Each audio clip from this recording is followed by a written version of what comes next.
സ്നേഹമുള്ളവരെ, നിങ്ങളെപ്പോഴാണ് പ്രാർത്ഥിക്കുന്നത്? എങ്ങനെയാണ് പ്രാർത്ഥിക്കുന്നത്? എന്താണ് പ്രാർത്ഥന? അപ്പോൾ ഇതിനൊക്കെയുള്ള ഉത്തരമാണ് നമ്മുടെ ഇന്നത്തെ യേശുവിൻ്റെ കണ്ണുകളിലൂടെ എന്ന പുസ്തകത്തിലെ സംഭവം. ദൈവത്തോടുള്ള സംഭാഷണമാണ് പ്രാർത്ഥന. ഇനി എങ്ങനെയാണ് പ്രാർത്ഥിക്കേണ്ടത്? ഹൃദയം തുറന്ന് വേണം പ്രാർത്ഥിക്കാൻ. വിശുദ്ധ മത്തായിയുടെ സുവിശേഷം 6-ാം അധ്യായം 6-ാം തിരുവചനം ഇപ്രകാരം നമ്മെ പഠിപ്പിക്കുന്നു: നീ പ്രാർത്ഥിക്കുമ്പോൾ നിൻ്റെ മുറിയിൽ കടന്ന് കതകടച്ച് രഹസ്യമായി നിൻ്റെ പിതാവിനോട് പ്രാർത്ഥിക്കുക. രഹസ്യങ്ങൾ അറിയുന്ന പിതാവ് നിനക്ക് പ്രതിഫലം നൽകും. ഇനിയും നമ്മൾ വിശ്വാസത്തോടെ പ്രാർത്ഥിക്കണമെന്ന് തിരുവചനം നമ്മെ ഓർമ്മിപ്പിക്കുന്നു. മർക്കോസിൻ്റെ സുവിശേഷം 11-ാം അധ്യായം 24-ാം വാക്യം ഇപ്രകാരമാണ്: പ്രാർത്ഥിക്കുകയും യാചിക്കുകയും ചെയ്യുന്ന എന്തും ലഭിക്കുമെന്ന് വിശ്വസിക്കുവിൻ, നിങ്ങൾക്ക് ലഭിക്കുക തന്നെ ചെയ്യും. നമ്മൾ വിശ്വാസത്തോടെ പ്രാർത്ഥിക്കുമ്പോൾ നമുക്ക് ആ ഒരു ധൈര്യമാണ് ഉണ്ടാവേണ്ടത്. ഞാൻ ഈ പ്രാർത്ഥിക്കുകയും യാചിക്കുകയും ചെയ്യുന്ന കാര്യം എനിക്ക് ലഭിക്കുമെന്നുള്ള ഒരു ഉറപ്പ് നമുക്ക് വേണം. ഇനി എപ്പോഴാണ് പ്രാർത്ഥിക്കേണ്ടത്? നമ്മൾക്ക് എല്ലായ്പ്പോഴും പ്രാർത്ഥിക്കാൻ സാധിക്കണം. ജോലി ചെയ്യുമ്പോഴും, നടക്കുമ്പോഴും, ഭക്ഷണം പാകം ചെയ്യുമ്പോഴും, മറ്റുള്ളവരോട് സംസാരിക്കുമ്പോൾ പോലും നമുക്ക് പ്രാർത്ഥിക്കാൻ സാധിക്കണം. കാരണം പ്രാർത്ഥന എന്നുള്ളത് ദൈവത്തോടുള്ള ഹൃദയം തുറന്ന സംഭാഷണമാണ്. ഇതിനെ ഉറപ്പിക്കുന്നതാണ് ഇന്നത്തെ നമ്മുടെ അധ്യായം. ഇന്നത്തെ സംഭവത്തിൻ്റെ പശ്ചാത്തലം ഇങ്ങനെയാണ്: യേശുവും ശിഷ്യന്മാരും ഒരു പട്ടണത്തിൽ നിന്നും മറ്റൊരു പട്ടണത്തിലേക്ക് യാത്ര ചെയ്യുകയാണ്. അപ്പോൾ ജെറുസലേമിലേക്ക് ഇനി എത്ര ദൂരമുണ്ട് എന്ന തർക്കത്തിലാണ് ഈശോയുടെ ശിഷ്യന്മാരായ യാക്കോബും യോഹന്നാനും യൂദാസും.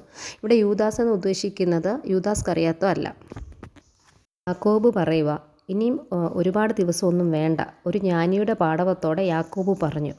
അപ്പോൾ യൂദാസ് അത് സമ്മതിച്ചില്ല. യൂദാസ് പറയുക, കുറഞ്ഞത് 2 ആഴ്ചയെങ്കിലും വേണ്ടി വരും.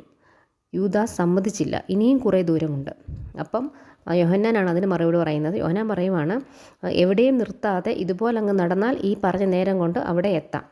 അപ്പോൾ ഇങ്ങനെ ഇവർ 3 പേരും അങ്ങോട്ടും ഇങ്ങോട്ടും ഇങ്ങനെ തർക്കിച്ചുകൊണ്ടിരിക്കുക ജെറുസലേമിലേക്ക് ഇനി എത്ര ദൂരം ഉണ്ടെന്നുള്ള കാര്യത്തിൽ.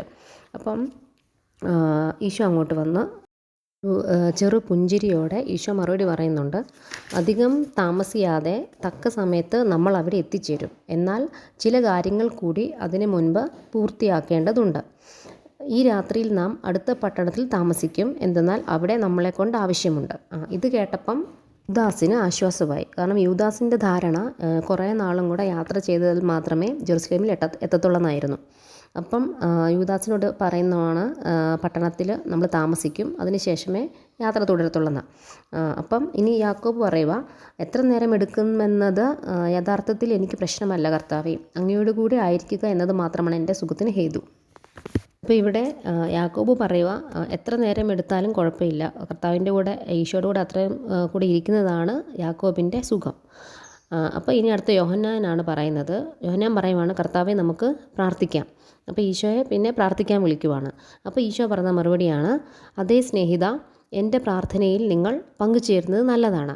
അപ്പോൾ ഇതിനർത്ഥം ഈശോ ഓൾറെഡി പ്രാർത്ഥിച്ചുകൊണ്ടിരിക്കുകയാണെന്നുള്ളതാണ്. അതായത് ഇവരോട് സംസാരിക്കുമ്പോൾ പോലും ഈശോ പ്രാർത്ഥനയിലാണെന്നുള്ളതാണ്.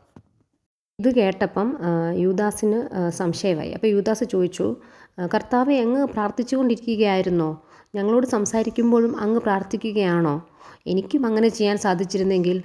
അപ്പം യൂദാസ് ചോദിക്കുക, കർത്താവെ, അങ്ങ് ഞങ്ങളോട് സംസാരിക്കുമ്പോഴും അങ്ങ് പ്രാർത്ഥിച്ചുകൊണ്ടിരിക്കുകയാണോ? എന്നിട്ട് പറയുവാണ്, എനിക്കും അങ്ങനെ ചെയ്യാൻ സാധിച്ചിരുന്നെങ്കിൽ എന്ന് പറഞ്ഞു. അപ്പം ഈശോ അതിന് മറുപടി പറഞ്ഞതാണ്, നിനക്കും സാധിക്കുമല്ലോ സ്നേഹിത, ആർക്കും സാധിക്കും. എല്ലാ കാര്യങ്ങളും ചെയ്യുമ്പോൾ തമ്പുരാനോട് ഹൃദയത്തിൽ തുറവിയുള്ളവരായിരുന്നാൽ മാത്രം മതി. മറ്റുള്ളവരോട് സംസാരിക്കുമ്പോഴും അങ്ങനെ തന്നെ. ദൈവം കൂടെയുണ്ടെന്ന് കണ്ട് ഓരോ വാക്കും ഓരോ ചിന്തയും ദൈവത്തിന് നൽകണം. ഇതിൻ്റെ തുടർച്ചയായിട്ട് എഴുതിയിരിക്കുകയാണ്, എല്ലാ കാര്യങ്ങളിലും പ്രാർത്ഥന എന്നാൽ എല്ലാ കാര്യങ്ങളിലും സ്നേഹം എന്നാണ് അർത്ഥം. എന്നിട്ട് ഈശോ പറയുവാണ്, നമ്മൾ എന്തിനാണ് പ്രാർത്ഥിക്കേണ്ടതെന്നുള്ളതാണ്. എൻ്റെ നാമത്തിൽ സദാ സ്നേഹിക്കണം, ഭയപ്പെടരുത്. അപ്പോൾ സ്വർഗീയ മാർഗ്ഗേ നടക്കാനും ആ മാർഗം മറ്റുള്ളവർക്ക് വെളിപ്പെടുത്താനുമുള്ള കരുത്ത് നിങ്ങൾക്കുണ്ടാകും. പിതാവ് നമ്മോട് ആവശ്യപ്പെടുന്ന വഴിയിലൂടെ അവിടുന്ന് ആഗ്രഹിക്കുന്നത് പോലെ നടക്കാനുള്ള ശക്തിക്കായി നമുക്ക് പ്രാർത്ഥിക്കാം. സ്നേഹമുള്ളവരെ, നമ്മളെ ഓരോരുത്തരെക്കുറിച്ചും പിതാവായ ദൈവത്തിന് ഒരു പദ്ധതിയുണ്ട്. അപ്പം ദൈവത്തിൻ്റെ ഈ പദ്ധതിയിലൂടെ അവിടുന്ന് ആഗ്രഹിക്കുന്നത് പോലെ നടക്കുവാനുള്ള ശക്തിക്ക് വേണ്ടി നമ്മൾ പ്രാർത്ഥിക്കണമെന്നാണ് ഈശോ പഠിപ്പിക്കുന്നത്. അതായത് നമ്മുടെ ജീവിതത്തിലുണ്ടാകുന്ന പല ബുദ്ധിമുട്ടുകളും തകരാറുകളും വിഷമങ്ങളും ദുഃഖങ്ങളും എല്ലാം ഈ ദൈവത്തിന് നമ്മളെക്കുറിച്ചുള്ള പദ്ധതിയുടെ ഭാഗമായിരിക്കും.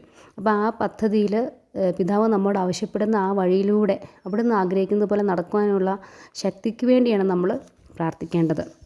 ഫിലിപ്പിയരുടെ ലേഖനം 4-ാം അധ്യായം 6-ാം തിരുവചനം ഇപ്രകാരം വായിക്കുന്നു: ഒന്നിനെക്കുറിച്ചും ആകുലരാകേണ്ട, പ്രാർത്ഥനയിലൂടെയും അപേക്ഷയിലൂടെയും കൃതജ്ഞതാസ്തോത്രങ്ങളോടെയും നിങ്ങളുടെ യാചനകൾ ദൈവസന്നിധിയിൽ അർപ്പിക്കുവിൻ.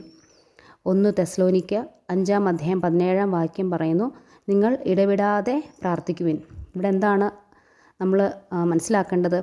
എല്ലാ സമയവും എപ്പോഴും പ്രാർത്ഥിക്കേണ്ടതിൻ്റെ ആവശ്യകതയെപ്പറ്റിയാണ് ഇവിടെ പറയുന്നത്. ജെറമ്യായുടെ പുസ്തകം 33-ാം അധ്യായം 3-ാം തിരുവചനം ഇപ്രകാരം വായിക്കാം: എന്നെ വിളിക്കുക, ഞാൻ നിനക്ക് ഉത്തരം നൽകാം. ഈശോ ആഹ്വാനം ചെയ്തതുപോലെ പിതാവ് നമ്മോട് ആവശ്യപ്പെടുന്ന വഴിയിലൂടെ അവിടുന്ന് ആഗ്രഹിക്കുന്നത് പോലെ നടക്കുവാനുള്ള ശക്തിക്കായി നമുക്ക് പ്രാർത്ഥിക്കാം. നമ്മുടെ എല്ലാ പ്രവൃത്തികളിലും നമ്മളുടെ എല്ലാ സങ്കടങ്ങളിലും സന്തോഷങ്ങളിലും ഹൃദയം കൊണ്ട് നമുക്ക് ഈശോയോട് സംസാരിച്ചുകൊണ്ടിരിക്കാം. അതായിരിക്കട്ടെ നമ്മുടെ പ്രാർത്ഥന. മറ്റൊരു അധ്യായവുമായി നമുക്ക് വീണ്ടും കാണാം.